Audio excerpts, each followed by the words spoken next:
How to search for music on Instagram. Hello everyone, welcome to this channel. I'm here to help you out today. So without any delay, let's get started. Now first of all, launch the Instagram application on your device and make sure you are logged into your account. Now in order to search for music on Instagram, if you want to search the music for your story, tap on your story option, and what you can simply do is click a random picture or random video, or you can also download it from your gallery.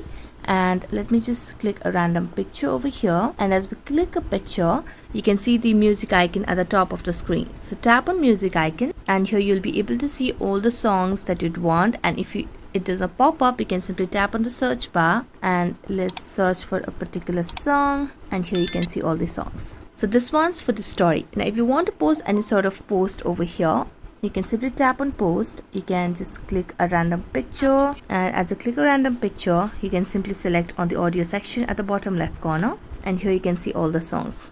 And you can also tap on the search bar to search for songs, and there you go. So that's it. Thank you so much for watching this video. See you next time.